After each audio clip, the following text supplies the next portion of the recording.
नमस्कार। जैसा कि आप देख रहे हैं, इस वक्त मेरे साथ मौजूद हैं फॉर्मर रॉ ऑफिसर एनके सूद साहब। सूद साहब, आपका स्वागत है। नमस्कार पांडे जी, शुक्रिया आपका बहुत बहुत। सूद साहब, जब से एनडीए सरकार बनी है, मतलब जब से भारतीय जनता पार्टी को 2024 के लोकसभा चुनाव में पूर्ण बहुमत नहीं मिला और एनडीए की सरकार बनानी पड़ी, उसके बाद से बहुत ज्यादा कंट्रोवर्सी हो रही है, खासकर आरएसएस और बीजेपी को लेकर। पहले मोहन भागवत एक बयान देते हैं जिसमें वो बीजेपी को मतलब मोदी को इशारों इशारों में क्रिटिसाइज करते हैं और अहंकारी तक कहते हैं, हालांकि नाम उन्होंने नहीं लिया।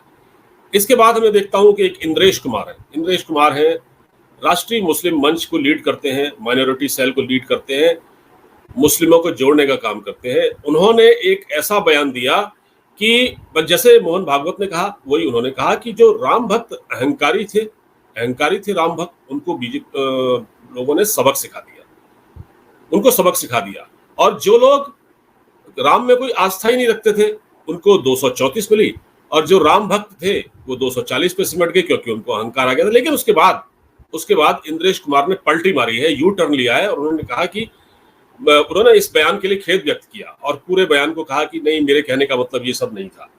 दूसरी चीज, फिर हम देखते हैं कि महाराष्ट्र से एक आवाज उठती है। महाराष्ट्र में जो बीजेपी और अजीत पवार की पार्टी का अलायंस था, उसको लेकर वहां के एक आरएसएस के एक नेता हैं रतन शारदा, उन्होंने भी इस पर आपत्ति की। उन्होंने कहा कि अगर हम यहाँ अजीत पवार की पार्टी से अलायंस नहीं करते तो हमको नुकसान नहीं होता, क्योंकि अजीत पवार बीजेपी के पक्ष में वोट ट्रांसफर नहीं करवा पाए। इसका मतलब बीजेपी को सब तरफ से घेरा जा रहा है। तो सूद साहब, ये क्या हो रहा है भारतीय जनता पार्टी के अंदर? इस वक्त भारतीय जनता पार्टी और एक यूनाइटेड होना चाहिए था और एक अगले लक्ष्य के लिए काम करना चाहिए था। यहाँ तो क्रिटिसिज्म हो रहा है। देखिए, भारतीय जनता पार्टी और आरएसएस को मिक्स मत कीजिएगा। ये जो सारा क्रिटिसिज्म चल रहा है, सारी गेम प्लान की गई है, ये की गई है आरएसएस के द्वारा। अब आरएसएस के लीडर एक स्टेटमेंटें दे रहे हैं, कभी मोहन भागवत देते हैं, कभी इंद्रेश कुमार देते हैं, कभी शारदा देते हैं। इसका मतलब है कि यहाँ पे जो धोखा दिया गया है बीजेपी को या हिंदुस्तान के हिंदुओं को, वो दिया गया आरएसएस के द्वारा। आरएसएस लोगों से दूर हो चुकी है, हिंदुओं से दूर हो चुकी है, और अपने बयान से वो अपने आप को एक्सपोज कर रहे हैं। और इससे एक बात क्लियर हो रही है कि अगर बीजेपी यहाँ पे इलेक्शन हारी या इलेक्शन इतने अच्छे नंबर से नहीं जीत पाई, तो इसके ऊपर आरएसएस का रोल है। आरएसएस के मोहन भागवत का, इंद्रेश कुमार का और शारदा का। अब हम पहले बात करते हैं इंद्रेश कुमार की। आप कहते हैं कि माइनॉरिटी सेल के इंचार्ज हैं। ये दोगले आदमी है, दोगली बातें करते हैं, इनको देश से कोई लेना देना नहीं। आपने मुसलमानों को अपीज करके क्या अचीव कर लिया? क्या जो माइनॉरिटी सेल बनाया है वहां पे आपने मुसलमानों को हिंदू में कन्वर्ट कर दिया? आप कहते हैं हम तो एक पूरा महाभारत बनाएंगे, भारत राष्ट्र बनाएंगे, जो मोहन भागवत की बात करते हैं। तो क्या आप बड़ा अखंड, अब क्या आप अखंड भारत इस तरीके से बनाएंगे कि यहाँ पे मुसलमान रखे जाएंगे? अगर आपने अखंड भारत बनाना है तो मुसलमानों को हिंदू बनाना पड़ेगा। वो आप करते नहीं है, आप कर नहीं सकते। आप इनके पास चले जाइए कि मुझे एक आदमी आप मुसलमान से हिंदू बना के दिखा दें आरएसएस का, क्योंकि वो कहते हैं हमारा एजेंडा नहीं है। तो एजेंडा क्या है तुम्हारा? तुम्हारा एजेंडा है राम भक्तों को टारगेट करना, हिंदुओं को टारगेट करना, बीजेपी को टारगेट करना, क्योंकि तुम पावर में बड़ा हिस्सा मांगते हो। तुम चाहते हो कि तुम्हारे को देश की आधी इकोनॉमी तुम्हारे हवाले कर दी जाए। तुम्हारे लोग मारे जाते हैं केरल के अंदर पीएफआई के द्वारा, तुम कोई स्टेटमेंट नहीं देते, कोई प्रोटेक्शन नहीं देते। एक बार मैंने कहा किसी आरएसएस वाले से कि भाई आप कम से कम डंडा तो दे दो। उन्होंने कहते हैं अगर हम डंडा देंगे तो हमें बैन कर देंगे, क्योंकि इंदिरा गांधी ने एक बार आरएसएस को बैन किया था। और अब मैंने कहा अब तो गवर्नमेंट बीजेपी की है, तो तुम्हें कौन बैन करेगा? लेकिन क्या है कि ये सिर्फ उल्टी बातें कर सकते हैं, देश को नुकसान पहुंचा सकते हैं। तो इंद्रेश कुमार दोगले आदमी है, हिंदुओं को काटते हैं, हिंदुओं का नुकसान करते हैं, और ये कहते हैं कि जो राम भक्तों को लोगों ने सबक सिखा दिया। किस टाइप की बात करते हैं? कितने नीच आदमी है, कितने गिरे हुए लोग हैं ये। हिंदुओं का मुखौटा पहन के ये हिंदुओं को टारगेट कर रहे हैं, राम भक्तों को टारगेट कर रहे हैं। क्या है इनकी औकात? इनकी कोई औकात नहीं है। इनकी औकात बनी है तो मोदी के द्वारा बनी गई है, जब मोदी पावर में आए। क्या यहाँ पे मोहन भागवत प्राइम मिनिस्टर बन सकते हैं? मोहन भागवत तो 10 एमपी नहीं मिलेंगे, या 10 एमपी नहीं उनको साथ देंगे। अब हम बात करते हैं शारदा की। देखिए, महाराष्ट्र की सिचुएशन बड़ी अलग थी। महाराष्ट्र के अंदर जब उद्धव ठाकरे की गवर्नमेंट थी, तो उस गवर्नमेंट को बीजेपी की गवर्नमेंट गिराना चाहती थी, क्योंकि वो एंटी इंडिया एजेंडे पे काम कर रही थी। एक रेल का प्रोजेक्ट चल रहा था, बुलेट ट्रेन का, उसके ऊपर उद्धव ठाकरे की गवर्नमेंट ने कम से कम 50,000 करोड़ का नुकसान कराया, उसको डिले करा के जमीन को प्रिक्योर नहीं कर रहे थे और उसको उन्होंने वहां पे जो मस्जिदें हैं वहां पे उन्होंने लाउड स्पीकर लगा दिए, जबकि पूरे इंडिया के अंदर लाउड स्पीकर को हटाया जा रहा था, लेकिन उद्धव ठाकरे ने वहां पे लाउड स्पीकर लगा दिए और मुस्लिम अपीसमेंट का काम कर रहे थे। तो आरएसएस को उनसे कोई प्रॉब्लम नहीं थी। आरएसएस ये नहीं चाहती थी कि उद्धव ठाकरे की गवर्नमेंट को गिराया जाए, और इसीलिए उन्होंने जब वहां पे गवर्नमेंट गिरी उसमें टाइम लग गया, लेकिन उससे कंट्री का बड़ा नुकसान हुआ। और फडणवीस ने वहां पे शिंदे को अलग करके एक अलग से गवर्नमेंट बना दी और साथ में अजित पवार को भी टुकड़े कर दिए। जो एनसीपी है उसके भी टुकड़े हो गए। अब ये चैलेंज कर रहे हैं कि अजित पवार ने वहां पे बीजेपी को नुकसान पहुंचाया। महाराष्ट्र के अंदर जो 2 लोग जिन्होंने बीजेपी को नुकसान पहुंचाया वो है गडकरी, क्योंकि गडकरी एक नागपुर के अंदर पीएम की मीटिंग थी, वहां तक नहीं पहुंचे इलेक्शन के टाइम में, और गडकरी पीएम बनना चाहते हैं और आरएसएस चाहती है कि गडकरी को पीएम बनाया जाए, क्योंकि गडकरी बहुत से फंडिंग कलेक्शन करके आरएसएस को देते हैं। लेकिन मैं सोचता हूँ कि अगर कल दोबारा से यहाँ पे कभी कांग्रेस की गवर्नमेंट आ गई तो गडकरी के ऊपर बड़ी इंक्वायरी की जाएगी और आरएसएस के फंडिंग के ऊपर क्वेश्चन पूछा जाएगा कि तुम्हें फंड कैसे मिलता है, कौन देता है। और मैं पूरी उम्मीद है मुझे कि आरएसएस बैन होगी। आरएसएस अब जब तक जिंदा रहेगी ये बीजेपी को नुकसान पहुंचाएगी। ये किसी भी तरीके से हिंदुओं की हिमायती नहीं है। अब देखिए गडकरी अब पीएम बनना चाहते थे, महाराष्ट्र के अंदर गडकरी और आरएसएस ने मिलकर बीजेपी को नुकसान पहुंचाया। अदरवाइज और पूरी सपोर्ट दी इन्होंने उद्धव ठाकरे को, और साथ में अजित पवार को टारगेट कर रहे हैं ताकि ये शरद पवार को सपोर्ट किया जाए। और इसी की वजह से महाराष्ट्र में बहुत नुकसान हुआ, बीजेपी को नुकसान हुआ, हिंदुओं को नुकसान हुआ, देश को, और आरएसएस वाले उसके ऊपर पॉलिटिक्स खेल रहे हैं। और अगर हम बात करते हैं यूपी की, यूपी के अंदर भी आरएसएस और कुछ बीजेपी के नेताओं का बड़ा नेगेटिव रोल था योगी को कमजोर करने में, क्योंकि इनका एजेंडा डिफरेंट है। इनका एजेंडा देश की सेवा करना नहीं है। इनका एजेंडा ये नहीं है कि यहाँ पे राम मंदिर बना। इनका एजेंडा ये नहीं है कि हमने आर्टिकल 370 हटाया कश्मीर से। ये पावर में हिस्सा चाहते हैं, पावर को कंट्रोल चाहते हैं, चाहते हैं गवर्नमेंट उनके इशारे पे काम करे। इसीलिए बीजेपी को टारगेट किया और बीजेपी को नुकसान पहुंचा करके ये सोचते हैं कि उन्होंने बहुत बड़ा काम कर दिया और आज इंपॉर्टेंस दिखाने की कोशिश कर रहे हैं बीजेपी को कि हम हैं तो तुम हो। लेकिन बीजेपी को इससे बाहर आना पड़ेगा। लेकिन प्रॉब्लम यह है कि आरएसएस के जो चीफ हैं ये, या इंद्रेश कुमार, ये लाइफ टाइम के उनके चीफ हैं, नंबर 1 नंबर 2 जो भी बैठे हुए हैं, और यहाँ पे कोई इलेक्शन नहीं होते। अगर इनको इतना कंसर्न है अपनी पॉपुलैरिटी का तो आरएसएस के अंदर इलेक्शन कराएं, और इलेक्शन होने भी चाहिए, लेकिन ये वो काम नहीं करेंगे। जब सुदर्शन थे आरएसएस के चीफ, केसी सुदर्शन, उस वक्त सर मुझे पता लगा है कि जो ये राष्ट्रीय मुस्लिम मंच बनाने की बात की थी, मुसलमानों को बीजेपी आरएसएस से जोड़ने की बात शुरू की गई थी और उसका जिम्मा इंद्रेश कुमार को सौंपा गया। इतने साल हो गए हैं, इंद्रेश कुमार कितने मुसलमानों को अपने साथ जोड़ पाए? नंबर 2, अगर वो बीजेपी के बारे में ये कहते हैं कि राम भक्त अहंकारी हो गए थे और उनको 240 पर समेट दिया गया, हालांकि वो अब उन्होंने माफी मांग ली है, लेकिन कोई नहीं, सवाल तो इंद्रेश कुमार से भी बनता है कि उन्होंने एज ए हेड ऑफ राष्ट्रीय मुस्लिम मंच केरल में कितने वोट बीजेपी को दिलवा दिए, बाकी उत्तर प्रदेश में कितने उंगलियां, तो जब वो एक उंगली उठाते हैं किसी पर तो 4 उन पर भी उठती हैं, इंद्रेश पर। जी देखिए, केरल में जो काम किया है गोपी ने काम किया है। गोपी अपने दम पे जीत के आए हैं, कोई इंद्रेश कुमार की सपोर्ट नहीं थी उनकी। और वैसे भी इनके कोई किसी को कौन सपोर्ट मांगता है। ये क्या करते हैं इंद्रेश कुमार, इनके पास कोई लोग आते हैं, वो इनके पैर पकड़ते हैं और फिर वो बीजेपी के लीडर को फोन करते हैं कि इसको यहाँ नौकरी कर दो, इसको यहाँ एम्प्लॉय कर दो। फिर इनसे पैसा डिमांड करते हैं कि हमारी एक इंडो तिब्बत फाउंडेशन बनी है, फलानी फाउंडेशन बनी है, उसके लिए पैसा दो। तो बीजेपी को इनको पैसे देने पड़ते हैं और ये हमारा जो पैसा है, ये हमारे टैक्स का पैसा वेस्ट करते हैं, अपने ऐशो आराम में गुजारते हैं। और देखिए, जो आप मुस्लिम मंच की बात करते हैं, माइनॉरिटी मुस्लिम मंच, क्या इन्होंने किसी मुसलमान को हिंदू में कन्वर्ट कर दिया?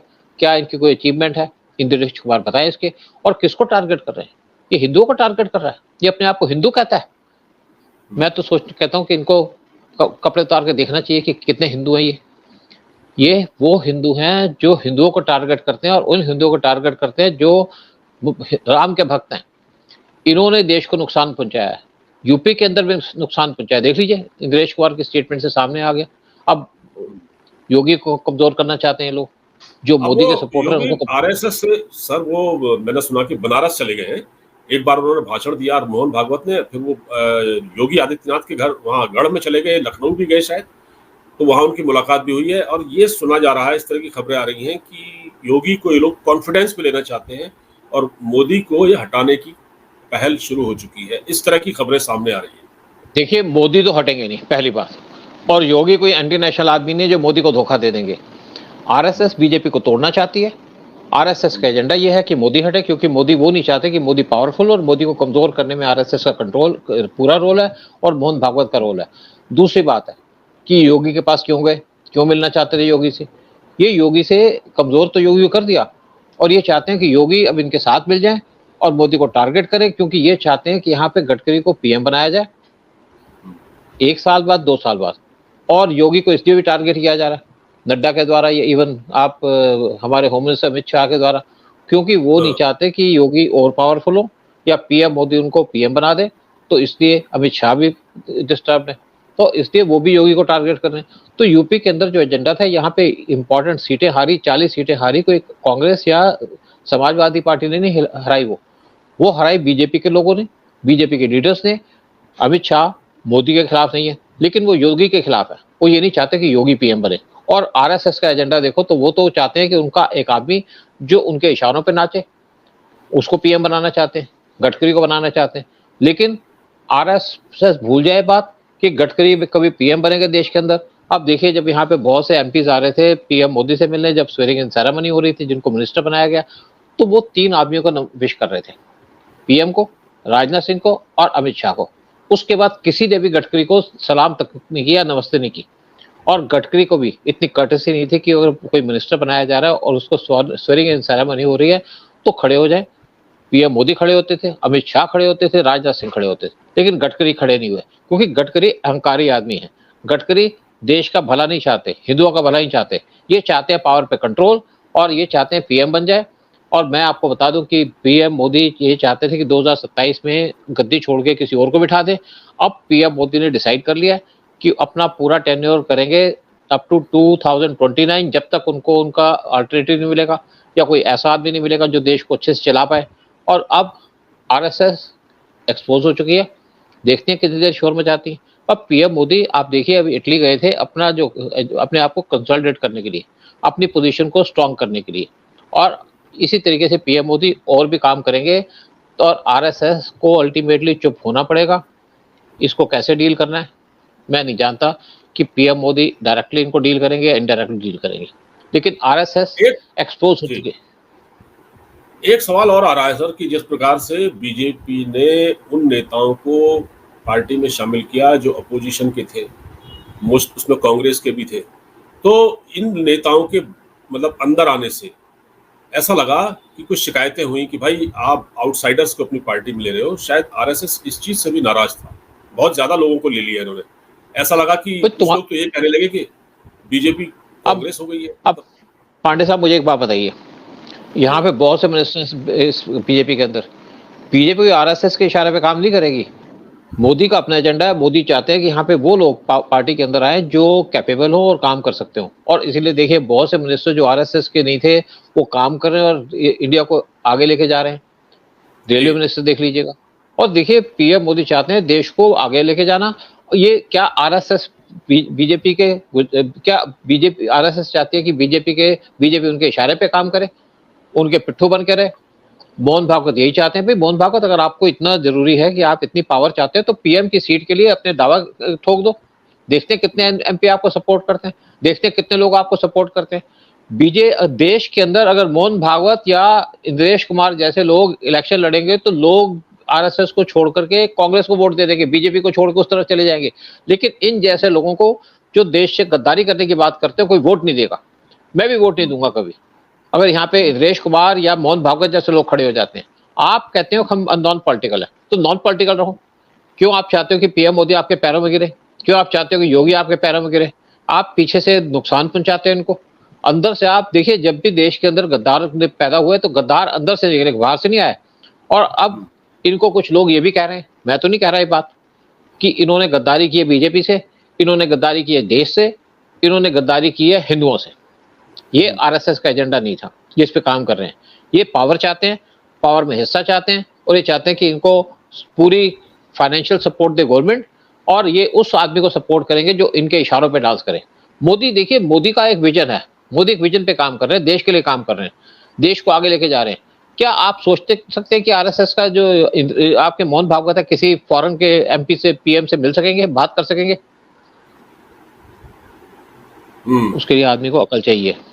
बीजेपी के लोगों के अंदर, आरएसएस के लोगों के अगर अंदर अकल होती तो बहुत ज्यादा प्रॉस्पर करते। ठीक है, बीजेपी आपका कैडर पड़ा आपके पास, इतने सालों से बीजेपी को सपोर्ट कर रहे हो, लेकिन अब अगर बीजेपी को 240 सीटें मिली हैं तो आरएसएस की वजह से नहीं मिली। आरएसएस ने इनको धोखा दिया। अगर ये सपोर्ट करते, आरएसएस को अंदर से ना काटते, तो बीजेपी और कुछ ले जाती। देखिए, एक बताइए मुझे कि जब बीजेपी पार्टी खड़ी हुई थी तो एक बार इनका एक एमपी था, बहुत से लोग दूसरी पार्टियां छोड़ करके बीजेपी ज्वाइन की, तभी तो बीजेपी बड़ी बनी, तभी तो बीजेपी स्ट्रांग हुई। जिसको कांग्रेस के अंदर आस्था नहीं है, जो कांग्रेस इसलिए छोड़ चुका है कि वहां पे राहुल गांधी के बयानों से तकलीफ हो रही है और बीजेपी के जो पीएम हैं नरेंद्र मोदी उनसे खुश हो रहे हैं और यहाँ पार्टी ज्वाइन कर रहे हैं और उनका पब्लिक के ऊपर होल्ड है, वो बीजेपी ज्वाइन कर सकता है तो करे, उनको एमपी का इलेक्शन भी लड़ाया जाएगा।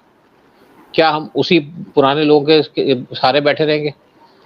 इवन मैं बताऊं कि आप बहुत से ऑर्गेनाइजेशन के आप देखिए, मैं बहुत से ऑर्गेनाइजेशन की कांग्रेस से आए, बड़ा अच्छा काम कर रहे हैं। बेसिकली आपको देश का काम करना है। अगर तुम्हें लगता है आरएसएस वालों को, तो अपनी एक नई पार्टी बना लो और इलेक्शन लड़ना शुरू कर दो, देखते हैं कितनी सीटें जीतते हो आप देश के अंदर। तुम अगर देश से गद्दारी करोगे, हिंदुओं से गद्दारी करोगे, और चाहे इंद्रेश कुमार हो चाहे मोहन भागवत हो, तो लोग तुम्हें नकार देंगे। लोग, आपने हिंदुओं की पीठ पे छुरा घोंपा हुआ है और इसको लोग भूलेंगे नहीं। और मैं भी कोशिश करूंगा कि जब भी मौका मिले आरएसएस के ऊपर इनको अटैक करके एक्सपोज किया जाए, क्योंकि इन्होंने हिंदुओं को धोखा दिया है, इन्होंने मोदी को धोखा दिया, इन्होंने देश को धोखा दिया। जी, बहुत वाकई देखते हैं सर। अब ये, क्योंकि अभी तो चुनाव फिर से होंगे, अब तो हर 5 साल बाद हमारे पास चुनाव होते ही हैं, विधानसभा चुनाव भी होते हैं, लोकसभा चुनाव भी होते हैं। अब 2029 के लिए जो बिसात बिछाई जाएगी, जो रणनीति बनाई जाएगी, उसमें मोदी सरकार क्या करती है और फिर से बीजेपी कैसे उत्तर प्रदेश और बाकी राज्यों में जहां उन्होंने लूज किया है। मैं आपसे एक और बात कहूंगा, पीछे जब मोदी गवर्नमेंट पावर में आई थी तो इंद्रेश कुमार की स्टेटमेंट आई थी, क्या उससे पहले की स्टेटमेंट थी, कि मेरे को कांग्रेस की गवर्नमेंट अरेस्ट करना चाहती है और काफी घबराए हुए थे। ये तो बीजेपी गवर्नमेंट आ गई तो बच गए, ये तो इंद्रेश कुमार को अरेस्ट करते। जैसे कांग्रेस के टाइम में बहुत से लोगों को अरेस्ट कर करके डिफरेंट केसेस के अंदर इन्वॉल्व किया। इंद्रेश कुमार को भी एक टेररिस्ट केस के अंदर इन्वॉल्व करना चाह रही थी कांग्रेस की गवर्नमेंट, लेकिन बच गए। और लेकिन दोबारा अगर यहाँ पे कांग्रेस की गवर्नमेंट आ गई या राहुल गांधी की गवर्नमेंट आ गई, तो जितने भी आरएसएस के टॉप लीडर्स हैं, इनको जेल की चक्की पीसनी पड़ेगी। क्योंकि कुछ लोग कहते हैं कि हाँ, कि फिर इनका क्वेश्चन भी किया जाएगा कि तुम्हारे फंड्स कहाँ से आते हैं, इनके बैंक अकाउंट सीज कर दिए जाएंगे। और ये जो लोग आज मर्सिडीज में घूम रहे हैं, बाद में दोबारा साइकिल पे घूमेंगे या केजरीवाल के साथ बैठेंगे। आज अगर ये बोल रहे हैं तो मोदी पावर में है, मोदी पीएम है तो बोल रहे हैं। अगर आज मोदी पावर से हट जाएंगे तो इनकी बोलती बंद हो जाएगी। खैर, अभी ज्यादा कुछ नहीं कहना चाहूंगा, कहने को तो बहुत मन करता है इनके खिलाफ, क्योंकि हमने को इनका कर्जा तो देना नहीं या इनके भरोसे तो हम बैठे नहीं है। एक बार क्या हुआ कि मेरे से किसने बात की कि भाई आपके यूट्यूब चैनल को फंडिंग की बात है, तो मैंने कहा भाई देखिए, फंडिंग है, हम तो देश के लिए काम कर रहे हैं, अगर फंडिंग मिलेगी तो मैं अच्छे से काम करूंगा, साथ अपने कुछ लोगों को ज्वाइन करा दूंगा। तो एक आरएसएस का था, कहता जी आरएसएस अप्रूवल देगी तो आपको फंडिंग मिलेगी। मैंने कहा तुम्हारे से कब भीख मांगी है मैंने? क्या तुम्हारे से भीख मांग करके अपना चैनल चलाया मैंने कहा तुम्हारे जैसे कोई फंडिंग नहीं चाहिए मुझे। मैं किसी पैसा लेके किसी के एजेंडे पे काम नहीं करूंगा, मैं देश के एजेंडे पे काम कर रहा हूँ, अपने जेब से पैसा खर्च के काम कर रहा हूँ। मेरा चैनल हैक भी हो गया तो इसी चैनल को दोबारा चला रहा हूँ। एक पर्पस है मेरा, एक मेरा आइडिया है, एक मेरा लॉजिक है, या मेरा एक एजेंडा है देश की मदद करना, देश की हेल्प करना, या जो एंटी इंडियन लोग हों उनको एक्सपोज करना। चलिए, बहुत हो गया। बिल्कुल ठीक है सर, और बहुत कुछ करना है बीजेपी को। अभी तो अमित मालवीय पर भी कोई एक्शन नहीं हुआ है, उस पर भी एक्शन होगा और फिर देखते हैं आगे क्या होता है। बहुत कुछ करना है बीजेपी को, अगर कुछ पाना है तो, और नहीं तो फिर जो हो रहा है वही है। तो सर बहुत धन्यवाद हमसे जुड़ने के लिए। नमस्कार, जय हिंद। नमस्कार।